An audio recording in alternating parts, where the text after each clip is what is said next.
Everyone knows the story: a man with impossible strength, a jawbone that becomes a weapon, a lion torn apart with bare hands, and a secret hidden in his hair. For centuries, Samson has been remembered as proof of raw, supernatural power, a man chosen by God, empowered beyond human limits. But what if that's not the full story? What if Samson's greatest weapon wasn't his muscles, but fear, reputation, and the psychological collapse of his enemies before the first blow was ever struck? Tonight, we ask a dangerous question: was Samson truly supernaturally strong, or was he history's most underestimated psychological weapon? Stay with me, because the truth is far more unsettling than the myth. From childhood, the narrative is simple. Samson was born special, chosen before birth, bound by a Nazirite vow: no razor, no wine, no defilement. His hair became the symbol of divine power. Cut it, and the strength disappears. This interpretation is comforting. It requires no analysis, no strategy, no uncomfortable questions. Just miracle, but history rarely works that way. Ancient warfare was brutal, strategic, and psychological. Battles were won before swords crossed, through fear, rumor, and reputation. And when we examine Samson closely, something feels off, because Samson wasn't a soldier. He commanded no army. He held no rank. Yet entire Philistine regions lived in terror of one man. That doesn't happen by muscle alone.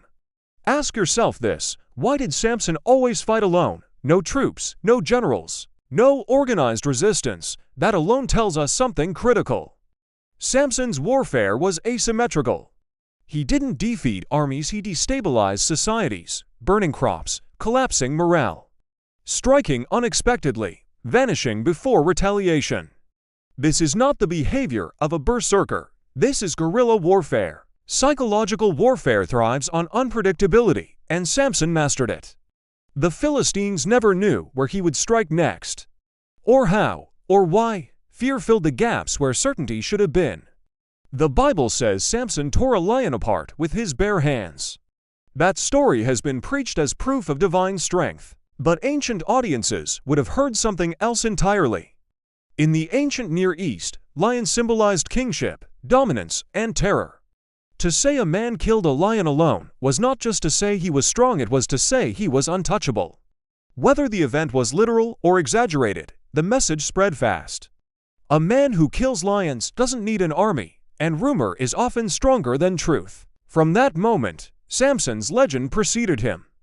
And legends kill without swinging a blade. Consider this act carefully. Samson ties foxes together, sets their tails on fire, and releases them into Philistine farmlands. This was not random destruction. This was economic warfare. He didn't attack soldiers. He attacked food supply, livelihood, stability. Starvation breeds panic. Panic breeds disorder. Disorder weakens defense. Modern military doctrine still teaches this principle. Samson wasn't raging, he was calculating.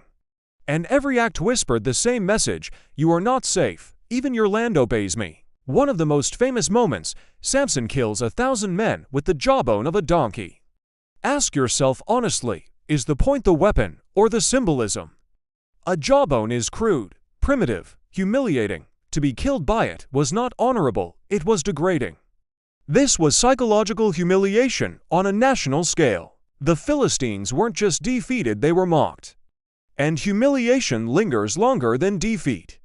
Samson turned victory into legend, and legend into paralysis.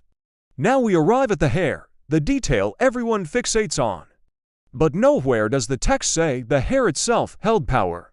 The hair was a symbol, not a battery. The true power was identity, confidence, and belief. When Samson's hair was cut, something far more dangerous happened. He believed he was finished. Psychological collapse precedes physical defeat. Strip a warrior of belief, and strength follows. This is not magic. This is human nature. Delilah didn't defeat Samson with scissors. She defeated him with repetition, questioning, doubt, fatigue. She broke his certainty. This is classic psychological warfare. By the time his hair was cut, Samson was already conquered internally. The Philistines understood something crucial. You can't overpower a symbol, you must dismantle it. Blinded, mocked, displayed, Samson's final act was not rage. It was clarity. He didn't pray for strength, he prayed for purpose. And when the pillars fell, it was not just a building collapsing. It was the end of a psychological campaign, completed. One man, one narrative, one terror, ended. So we return to the question, was Samson supernaturally strong? Or was he something far more dangerous, a man who understood fear, symbolism, and human psychology long before modern warfare gave it a name? History remembers muscles, but wars are won in the mind. And Samson may have known that all along.